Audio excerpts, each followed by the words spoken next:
Good afternoon to all of you. So today from the chapter Bacterial Taxonomy, we are going to discuss about genetic classification of bacteria. So in the previous sessions, we have discussed phylogenetic classification, phenetic classification, and the branch of phenetic classification, that is numerical taxonomy. Next is about genetic classification. Already we have studied a bit from the identification of bacteria. ഈ ഒരു ഭാഗം നമ്മൾ identification of ബാക്ടീരിയയിൽ കുറച്ച് discuss ചെയ്തിട്ടുണ്ട്. So, the application of molecular biology techniques has greatly improved our ability in bacterial identification and classification, and particularly using the genotypic methods which are directing towards DNA or RNA molecules. So, the currently available molecular based typing methods founded are, first of all, about DNA based methods, that are DNA based approaches used in the identification and classification of species of bacteria include DNA hybridization, DNA fingerprinting, and DNA sequencing. These they are main DNA based methods in genetic classification. First of all, about DNA hybridization. So in the DNA hybridization, it was initially developed in the 1980s and is used to determine the similarity of DNA sequences from different organisms. അതായത് different ഓർഗാനിസത്തിൽ എത്രത്തോളം similarity ഉണ്ട് അവരുടെ DNA sequence കണ്ടെത്താനായിരുന്നു this technique. And the degree of similarity, it is reflected in the degree to which a strand of DNA from the organism of interest, which passively hybridize, അതായത് joined ആയി നിൽക്കുക, hybridize or attaches to a single strand of DNA from non-organism. എത്രത്തോളം ഈ നമ്മുടെ DNA of interest, അതായത് DNA from the organism of interest ന്റെ DNA വേറെ ഓർഗാനിസത്തിലെ DNA എത്രത്തോളം അറ്റാച്ച്ഡ് ആയി നിൽക്കുന്നു അത്രത്തോളം അവർ സിമിലാരിറ്റി ഉണ്ട്. The less stable the hybrid, അപ്പൊ അതാണ് ഹൈബ്രിഡൈസേഷൻ എത്രത്തോളം ഉണ്ടോ അത്രത്തോളം similarity. If the hybridization is less stable, more quickly the DNA strands will dissociate when they are heated. Hence, low DNA melting point temperature typically suggests, അപ്പൊ അധികം DNA അധികം എന്താ പറയുക മെൽറ്റിംഗ് പോയിന്റ് എന്ന് പറയുമ്പോൾ ടെമ്പറേച്ചർ അധികം ഇൻക്രീസ് ചെയ്യേണ്ട ആവശ്യമില്ല. ബിക്കോസ് പെട്ടെന്ന് തന്നെ ഡിസോസിയേറ്റ് ചെയ്ത് പോവുകയാണെങ്കിൽ typically suggest low degree of sequence similarity. So this is main basics of DNA hybridization. The DNA hybridization, it is most valuable for determining genetic relatedness at the genus and species level too. Next, actually in the DNA hybridization, we are using DNA. So the DNA is the genetic material. All of you know that it is the genetic material of the cell and it holds all the informations for all of our traits. Essentially, DNA is what makes you. All species have unique sequence. അപ്പം നമ്മൾ ഓരോ സ്പീഷീസിലും plants ആയിക്കോട്ടെ animals ആയിക്കോട്ടെ human beings ആയിക്കോട്ടെ അവർക്ക് എല്ലാവർക്കും എന്തുണ്ട് unique sequence. There is a unique sequence of DNA. അപ്പോൾ more closely related species tend to have more similar DNA. അപ്പോൾ ഒരു സ്റ്റഡിയിൽ പറയുന്നുണ്ടല്ലോ ഹ്യൂമൻ ബീങ്സും ചിമ്പാൻസീസും ഏകദേശം സിമിലർ ആണെന്ന് പറയാൻ കാരണം അവരുടെ DNA സീക്വൻസിൽ ഒരുപാട് സിമിലാരിറ്റി വരുന്നുണ്ട്. അതുകൊണ്ടാണ് we are saying that the chimpanzees are more similar to human. So more closely related species tend to have more similar DNA.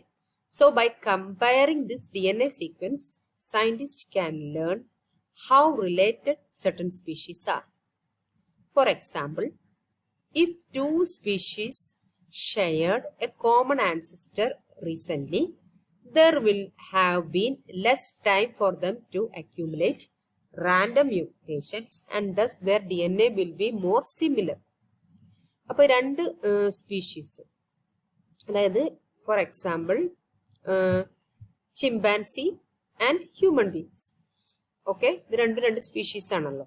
അപ്പോൾ if they are sharing common ancestor, അവർ share ചെയ്യുന്ന ancestor common ആണ്. അപ്പോൾ there will be a less time for them to accumulate random mutations and thus their DNA will be more similar. If the species diverged a long time ago, കുറെ കാലം കഴിയുമ്പോൾ species separate ആയി പോകും. അങ്ങനെയാണല്ലോ രണ്ട് species ഒക്കെ ആയിട്ട് മാറണത്. Common ആൻസിസ്റ്ററിന് പിന്നീട് കുറെ കാലങ്ങൾ കഴിയുമ്പോൾ സെപ്പറേറ്റ് ആയി പോണതാണ്. So if the two species diverged a long time ago, their DNA have the opportunity to accumulate. അങ്ങനെ ആവുമ്പോഴാണ് ഈ മ്യൂട്ടേഷൻസ് ഒരുപാട് അക്യൂമുലേറ്റ് ചെയ്യുന്നത്. ഒരുപാട് കാലം കഴിയുമ്പോൾ മ്യൂട്ടേഷൻസ് അക്യൂമുലേറ്റ് ചെയ്തിട്ടാണ് പിന്നീട് രണ്ട് സ്പീഷീസ് ആയി മാറുന്നത്. So their DNA have the opportunity to accumulate mutations and thus will currently be very different. അതുകൊണ്ടാണ് പിന്നീട് നല്ല ഡിഫറെന്റ് ആയിട്ട് വരുന്നത്. അവരിൽ ഇങ്ങനെ മ്യൂട്ടേഷൻസ് അടിഞ്ഞുകൂടി later they separating into 2 species. Even species that may physically appear similar can be distantly related. അപ്പോൾ ചില സ്പീഷീസ് ഫിസിക്കലി സിമിലർ ആയിട്ട് കാണാൻ സാധിക്കും, പക്ഷെ they are distantly related. The best way to decide is to examine. അപ്പൊ അതിന് നമുക്ക് related ആണോ, ക്ലോസ്ലി റിലേറ്റഡ് ആണോ, ഡിസ്റ്റന്റ്ലി റിലേറ്റഡ് ആണോ എന്ന് കണ്ടെത്താനാണ് we are using this type of techniques by examining the DNA of the species. So DNA hybridisation technique എങ്ങനെയാണ്? In order to compare the DNA from different species, എത്രത്തോളം അവർ similarity ഉണ്ടെന്ന് കണ്ടെത്താനാണ്. So scientist are using a technique which is called DNA hybridisation. In this technique, DNA from 2 species is combined and their percentage similarity can be assessed. Let's look at how this works in detail. അപ്പോൾ ഇത് എങ്ങനെ നോക്കാം, principle എങ്ങനെയാണ്. അപ്പോൾ mainly ഈ ടെക്നിക്കിന്റെ principle, actually DNA double stranded ആണെന്ന് നമുക്കറിയാം. അതുപോലെ തന്നെ ഓരോ ബേസ്, ഇതിന് ഡിഫറെന്റ് ബേസസ് വരുന്നില്ല DNAന്. The individual bases ബൈൻഡിങ് നടക്കുന്നത് it is based on Chargaff's rule. Chargaff's rule ഒക്കെ നമ്മൾ +2 പഠിച്ചതെന്ന് വിചാരിക്കുന്നു, അപ്പൊ അത് ഡീറ്റെയിൽ ആക്കുന്നില്ല. Chargaff's rule of complementary bases. ഇപ്പൊ എന്താ അതിൽ പറയുന്നത്? ചെർഗാഫ്സ് റൂൾ എന്താണ്? എപ്പോഴും അഡിനിൻ എന്ന് പറഞ്ഞ DNA nitrogen base it pairs with thymine.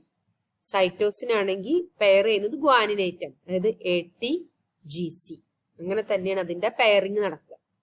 അതായത് ഒരു സ്ട്രാൻഡിൽ അഡിനിൻ ആണെങ്കിൽ തൊട്ട അടുത്ത ഡബിൾ സ്ട്രാൻഡഡ് അല്ല DNA, അടുത്ത സ്ട്രാൻഡിൽ അഡിനിൻ എപ്പോഴും പെയർ ചെയ്യുക തൈമിനേറ്റ്, അഡിനിൻ ഗ്വാനിനേറ്റ് പെയർ ചെയ്യില്ല. അഡിനിന്റെ അർത്ഥം തന്നെ ഗ്വാനിനൊക്കെ വരും, പക്ഷെ adenine always pairs with thymine, cytosine always pairs with guanine. Adenine thymine pair ചെയ്യുമ്പോൾ അവർ ഡബിൾ ബോണ്ട് ആണെങ്കിൽ സൈറ്റോസിൻ ഗ്വാനിൻ പെയർ ചെയ്യുമ്പോൾ ട്രിപ്പിൾ ബോണ്ടാണ് അവിടെ ഉണ്ടാവുക. അതൊക്കെ നമുക്ക് അറിയുന്നതാണ് ചെർഗാഫ്സ് റൂളിൽ. When the DNA is heated, അപ്പൊ DNA ഹീറ്റ് ചെയ്ത് കഴിയുമ്പോൾ ഇവരുടെ ഈ രണ്ട് ബേസ് പേഴ്സിനെ ഹോൾഡ് ചെയ്യുന്നത് ആരാണ്? ഹൈഡ്രജൻ ബോണ്ടാണ് അല്ലെ. ഈ ഹൈഡ്രജൻ ബോണ്ട് ബ്രേക്ക് ആവും ഹീറ്റ് ചെയ്യുമ്പോൾ. DNA ഹീറ്റ് ചെയ്യുമ്പോൾ ഈ ഹൈഡ്രജൻ ബോണ്ട് ഈ ബേസ് പേഴ്സിനെ ഹോൾഡ് ചെയ്തിരിക്കുന്ന ഹൈഡ്രജൻ ബോണ്ട് ബ്രേക്ക് ചെയ്യും. ആൻഡ് വാട്ട് ഇറ്റ് കോസസ്, അങ്ങനെ ആവുമ്പോൾ DNA രണ്ടായിട്ട് സെപ്പറേറ്റ് ആവും. So and dissolve and DNA separates into 2 single strands. അപ്പോൾ ആ ഒരു പ്രോസസ്സിനാണ് എന്ത് പറയുന്നത്? DNA melting. DNA ഹീറ്റ് ചെയ്യുമ്പോഴാണ് അങ്ങനെ സംഭവിക്കുന്നത്. So the temperature at which the DNA strands separate, ആ ടെമ്പറേച്ചറിനാണ് നമ്മൾ എന്ത് പറയാം? Melting temperature.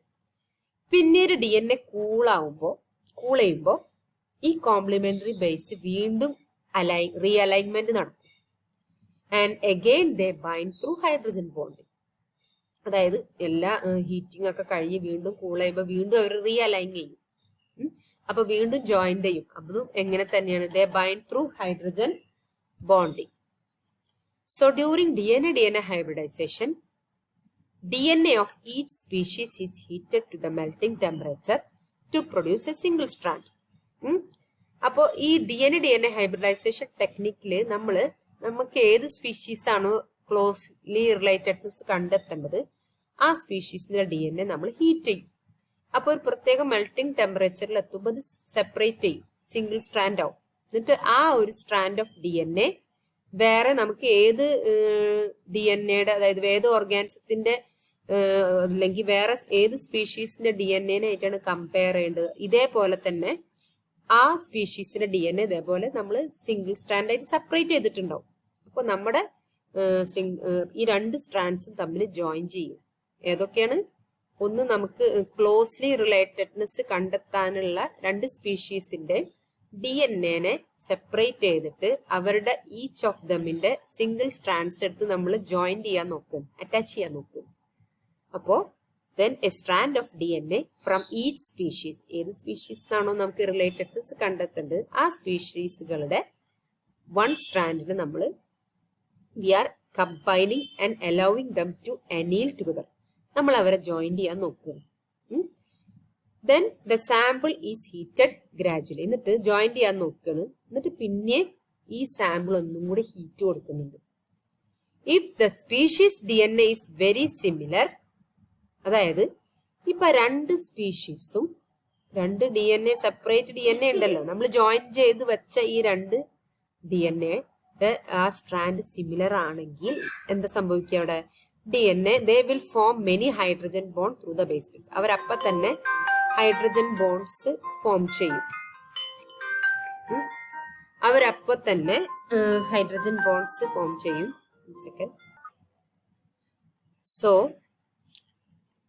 So we are again in this step we are heating the sample again after joining the two strands of each species. So if the species DNA is very similar, ഇപ്പൊ രണ്ട് സ്പീഷീസിന്റെ single സ്ട്രാൻഡ്സിനെ നമ്മൾ join ചെയ്തു. ഇത് രണ്ടും similar ആണെങ്കിൽ they form many hydrogen bonds through the base pairs, അവരപ്പ തന്നെ base പേഴ്സുകൾ തമ്മിൽ hydrogen bond form ചെയ്തിട്ടുണ്ടാവും. അപ്പോ ഒരുപാട് ടെമ്പറേച്ചർ നമ്മൾ കൊടുക്കേണ്ടി വരും ടു സെപ്പറേറ്റ് ദ സ്ട്രാൻഡ്സ്, അതായത് the melting temperature will need to be higher to separate such strands. അപ്പൊ ഒരുപാട് ടെമ്പറേച്ചർ, മെൽറ്റിംഗ് ടെമ്പറേച്ചർ നമ്മൾ കൂടുതൽ അപ്ലൈ ചെയ്യേണ്ടി വരും ഈ സ്ട്രാൻഡ്സിനെ പിന്നീട് സെപ്പറേറ്റ് ചെയ്യാൻ. അപ്പൊ അതിന്റെ അർത്ഥം they are more similar in there DNA content, അതുകൊണ്ടാണ് ദേ ആർ ക്ലോസ്ലി റിലേറ്റഡ്. അപ്പൊ ആ സ്പീഷീസുകൾ തമ്മിൽ ക്ലോസ്ലി റിലേറ്റഡ് ആണെന്ന് നമുക്ക് മനസ്സിലാവും. If the species DNA is dissimilar, അപ്പൊ സ്പീഷീസ് DNA ഡിസിമിലർ ആണെങ്കിൽ it means that the species, അതായത് meaning the species are unrelated, അതായത് രണ്ട് സ്പീഷീസിന്റെ സിംഗിൾ സ്ട്രാൻഡ് വെച്ചിട്ടല്ലേ നമ്മൾ ജോയിൻ ചെയ്യാൻ ശ്രമിച്ചത്. ഇപ്പൊ if they are unrelated the melting temperature will be lower, അതായത് ഇത്തിരി മെൽറ്റിംഗ് ടെമ്പറേച്ചർ കൊടുക്കുമ്പോഴേക്കും it will be lower because there will be a fewer hydrogen bond to break. കാരണം എന്താന്ന് വെച്ചാൽ സ്പീഷീസ് തമ്മിൽ ഇഫ് ദേ ആർ അൺറിലേറ്റഡ് കുറച്ച് hydrogen ബോണ്ട്സേ അവർ തമ്മിൽ ഫോം ചെയ്യുള്ളൂ. അപ്പോൾ ചെറിയൊരു ടെമ്പറേച്ചർ കൊടുക്കുമ്പോഴേക്കും the strands will get separated. So it means that the species are dissimilar. So the percentage of strands that are either in single strand or in double stranded form can be analyzed. അപ്പോൾ ഇത് നമ്മൾ analyse ചെയ്യുന്നത് എങ്ങനെയെന്ന് വെച്ചാൽ using either radio labeled compound or fluorescent compound or absorption of UV light by the sample. നമ്മൾ സാമ്പിളിലേക്ക് UV light absorb ചെയ്യും. അപ്പോൾ നമുക്ക് ഇത് വെച്ചിട്ടാണ് എത്ര സ്ട്രാൻഡ്സ് സെപ്പറേറ്റഡ് ആയി, എത്ര സ്ട്രാൻഡ്സ് എന്താ പറയാ ജോയിൻ ചെയ്തിരിക്കുന്നു എന്നുള്ളത് മനസ്സിലാവും. അതായത് സ്ട്രാൻഡ്സ് പെട്ടെന്ന് സെപ്പറേറ്റ് ആയോ അതോ ഹീറ്റ് ഒരുപാട് കൊടുക്കേണ്ടി വന്നോ എന്നുള്ളതൊക്കെ നമുക്ക് മനസ്സിലാവാൻ we are again doing this experiment. We are analysing this using this radio label or fluorescent label compounds. ഇത്രയാണ് DNA ഹൈബ്രിഡൈസേഷന് വരുന്നത്.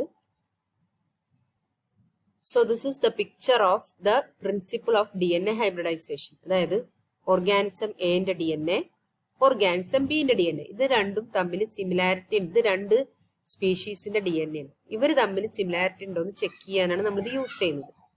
So by heating we are converting into single strand and then we are again നമ്മൾ heat കൊടുക്കുന്നുണ്ട് അവിടെ determining. അപ്പോൾ എന്നിട്ട് hybridise ചെയ്യാൻ ശ്രമിക്കുന്നുണ്ട്. കംപ്ലീറ്റ്